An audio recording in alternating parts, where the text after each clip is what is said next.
แล้วมันไปฟังความแก้วได้เมียแก้วเปลี่ยนใจทันทีเห็นบ่ล่ะสุดท้ายมันก็ตายแบบทรมานตายแบบลำบากตายแบบบ่มีเพียรอยู่ลูกเต้าก็ต้อง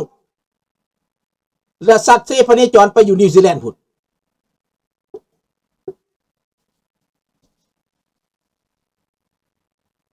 พี่น้องลาวคือแนวใดความแตกต่างยามบุญปีใหม่แสดงความหักษาแสดงความปุ้มลุ่มสามัคคีนี่เด็กน้อยหัวทบมือเขาก็แสดงออกมาเบิดพี่น้องมงเขาแสดงความมวลซื่นเบิดเขานุ่งเครื่องประเพณีกันเบิดเด็กน้อยนุ่งเครื่องประเพณีมงเบิดนี่นั่นแหละให้ลืมศาสตร์ตัวเองลืมถิ่นกำเนิดตัวเองลืมกำพืชพ่อแม่ตัวเองเด็กน้อยลาวอายอย่าเว้าได้ว่าไปมันสิตำใจเพิ่นว่ามันสิเป็นอย่างสั้นสุดท้ายหายไปได้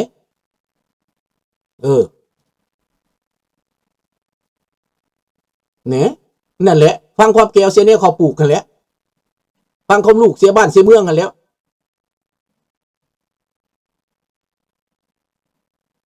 ดีแล้วประธานโจตื่นน่ะนะ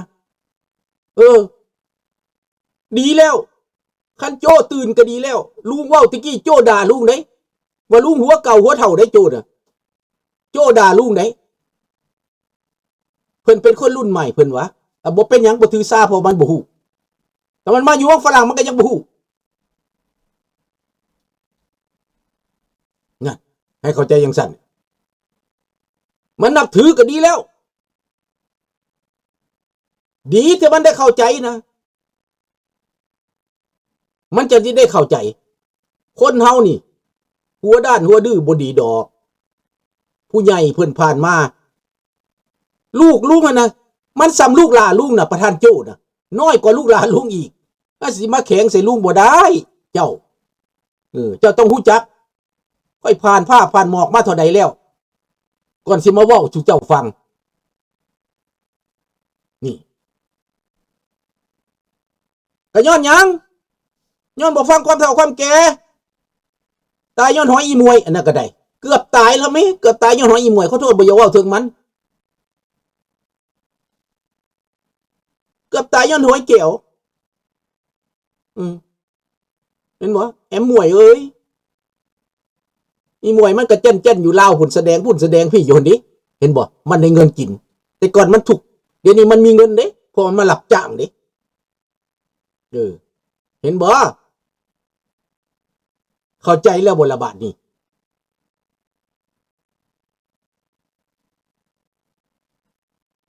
แม่นแล้ว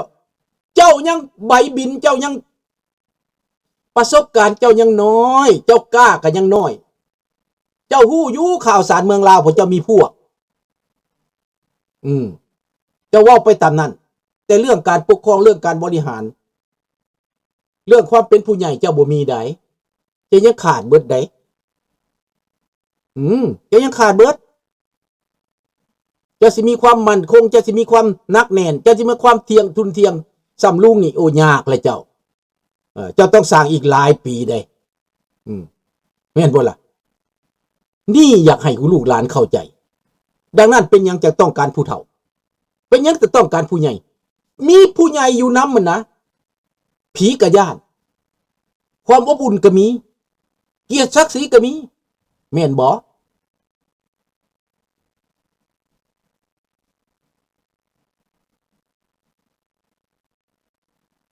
แม่นแล้วครูบาอาจารย์มาแต่ไสก็มาจากผู้ใหญ่มาจากผู้เฒ่ามาจากคนเกิดก่อนนั่นแหละก่อนสิได้เป็นนี่ก่อนสิได้เป็นด็อกเตอร์พวกนั้นเขาผ่านก่อนแล้วเขาจังถ่ายทอดให้ต่อไปเขาก็ถอดถอนบทเรียนจากอันเก่ามาเป็นอันใหม่ไปเรื่อยๆคำว่าพัฒนาแม่นบ่พัฒนาด้านการเมืองพัฒนาด้านความคิดพัฒนาด้านเทคโนโลยีเห็นบ่ล่ะพัฒนาเรื่องสังคมถอดถอนมาจากอดีตทั้งนั้นถ้าบ่มีอดีตจะบ่มีอนาคตถ้าบ่มีปัจจุบันจะบ่มีวันข้างหน้านะนี่พี่น้องดังนั้น การเฉลิมฉลองยิ่งใหญ่นั่นมาอีกแล้วบักองค์สวรรค์แสงคำยองนี่นะมาเข้มแข็งยังบ่เลิกเถื่อเนาะว่าลุงเพิ่นว่าเลิกยังเพราะว่ารัฐบาลสูมันห่วยแตกเอาเงินไปสร้างโรงเรียนเอาเงินไปสร้างโรงหมอเอาเงินไปพัฒนาเอาเงินไปซื้อข้าวให้น้อยกินดีก่อนดีกว่าสิมาซื้อบังไฟดอกมาจูดตุ้มติ้มแล้วขนแก้วไปส่งอีตาเฒ่าแก้วกับอีนายเฒ่าแก้วนั่นแก้วหนังหยาบหั่นนะกับอีเฒ่าหนังหยาบต่างประเทศหั่นนะแต่ว่าบักเฒ่าหนังหยาบตายไปแล้วยังอีเฒ่าหนังหยาบบ่ทันตายไปเฉลิมฉลองวันที่2 ธันวาตายมับอีบักเฒ่าหนังหยาบแต่อีเฒ่าหนังหยาบยังบ่ตาย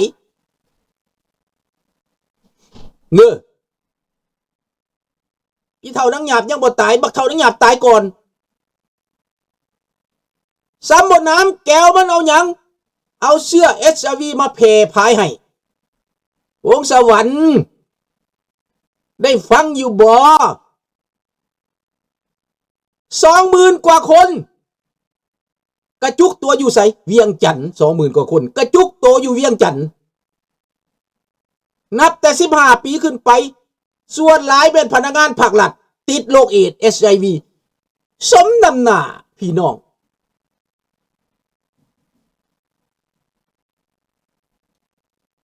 จุดเฉลิมฉลองวันที่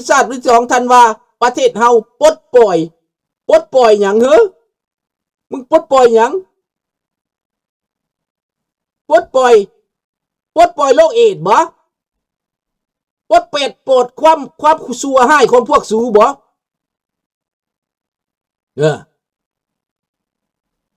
มันปลดปล่อยโรคเอดส์พี่น้อง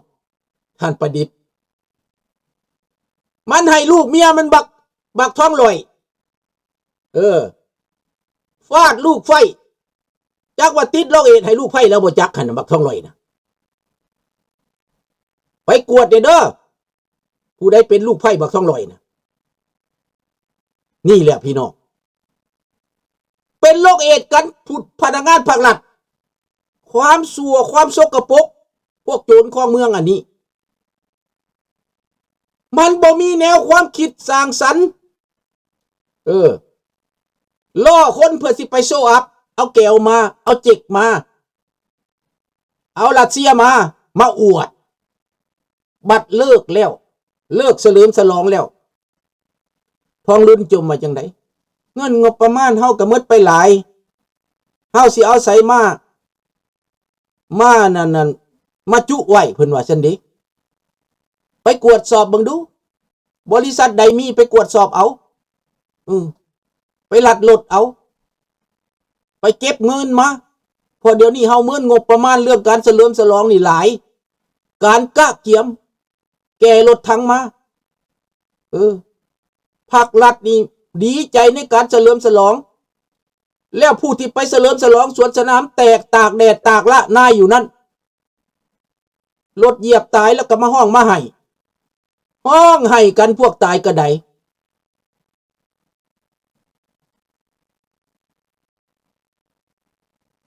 โอ้อยู่แคนาดาสิมาเก็บ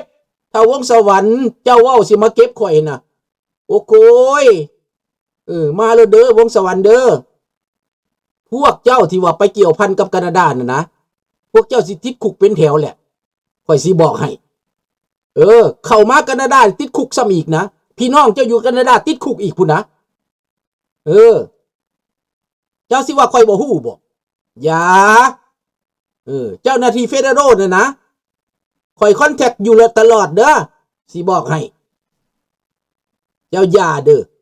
อย่ามาคู่ข้ามทวีปว่าข่อยย่านโธ่คันข่อยย่านก็สิเว้าฉันบอกข่อยบ่ได้ย่านและระบอบเจ้านั่นน่ะสิมาเก็บว่าซั่นพะทูฟังเอาเด้อพวกเจ้าเด้อเว้าสู่เฮาบ่ได้อยากมาเก็บว่าซั่นความโง่ของมันเอาพี่น้องเฮ็ดเวียก บอกข้าพเจ้าบ่ให้เก็บดอกต้มข้าวเปียกให้เรากินแน่ต้มข้าวเปียกให้วงสวรรค์แสงคำยอมกินแน่เด้อมีบอกข้าวเปียกบริการข้าวเปียกมีอยู่บอกเอาข้าวเปียกให้กินบ่ลงก็หายลงนี่เป็นเนื้อสัตว์พี่น้องมันยังสมน้ำหนามันคิดว่าโลกนี้มันแคบว่ะคิดว่าโลกนี้ไผบ่ฮู้จักมันว่ะขอบใจลูกหลานพวกลูกพวกหลานเนี่ยนะเป็นอนาคตของชาติของบ้านของเมืองลุงนี่เป็นคนซอยพวกลูกหลานให้หลุดพ้นออกจากการครอบงำกดขี่ข่มเหงให้คือเอาจังสันนี่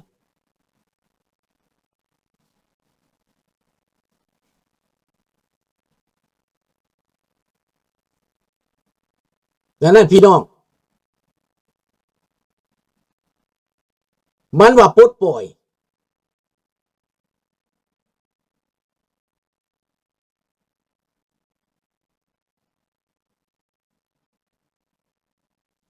นั่นแหละ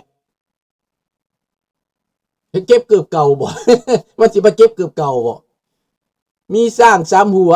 แมนเป็นภัยต่อความมั่นคงของชาติเพิ่นบ่เพิ่นบ่ยกเว้นจักคนว่าซั่นอ้าวสร้างสามหัวอยู่ในอนุสาวรีย์เห็นเด้มึงบ่รอดไปรอดมามึงบ่จะดิ้นตายบ่สร้างสามหัวอยู่ในวัดองค์ตื้อเห็นเด้สร้างสามหัวอยู่ในวังหันเด้ในหอพิพิธภัณฑ์นั่นมึงสิบ่ดิ้นตายบ่วงสวรรค์อินูซาเมนาเซเก็บไว้แล้วน้องรัตดาวรบ่มีหยังเรื่องเมอนัสเฮาบ่ได้ย่านบ่ได้เก่งอีหยังเด้อแต่ว่าเหยียบดินแคนาดาคือกับติดคุกพี่น้องเจ้าอยู่แคนาดาก็รอติดคุกให้เจ้าเอาโลดให้เจ้าท่าโลดเจ้าเก่งโลดข่อยมันถือนาบคู่มาแต่ข้ามน้ำของมาพูนแม่นบ่น้องรัตดาวรรอดตายจากการข้ามน้ำของมานะมันไหลยิงอยู่ดอนประเดกนะรอดตายนะมันแห้งนักกว่านี่ตัว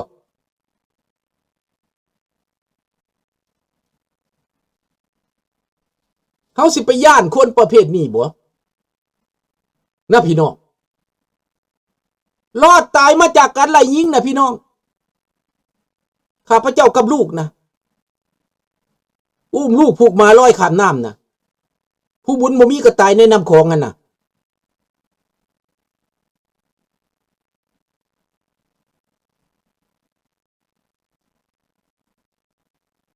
ดังนั้นพี่น้องพวกหมาเหล่านี้ยังหูหนวกตาบอดมันหูหนวกตาบอดมันบ่มื่นหูมื่นตามันบ่เห็นความเจริญขนาดท้องรุ่นก็สะเทือนในพี่น้องเจ้าฟ้าทรายเสลิมฉลองน้ำพี่น้องม่งอ่ะนะ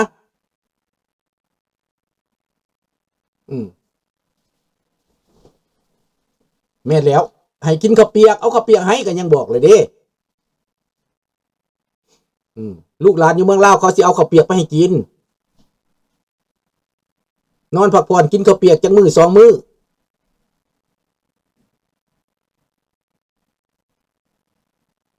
ให้คิดเบิ่งความทุกข์ความยากความลำบากกากกำประเทศลาวทุกข์ยากปากหมองสบายดีอันรูเพิ่นเอาเงินไปทุ่มเทจ้างโซเวียตจ้างเกลมาเฉลิมฉลองออกหน้าออกตาบัดเลิกไปแล้วหาเงินงบประมาณบ่มีว่าซั่นเห็นญี่ปุ่นเห็นเจ้าหญิงไงโกะมาพี่น้องขอเงินเห็นหน้าสหประชาชาติมาขอเงินเห็นแคนาดามาขอเงินพวกลาวลิงที่เมื่อหั่นนะเขาสินุ่งเครื่องขาวเขาสินุ่งหยังกะยาแต่เขาเปื้อนหมดแล้วเขาอังตาเช่หมดแล้วพี่น้องเขาอังตาเช่หมดแล้วไ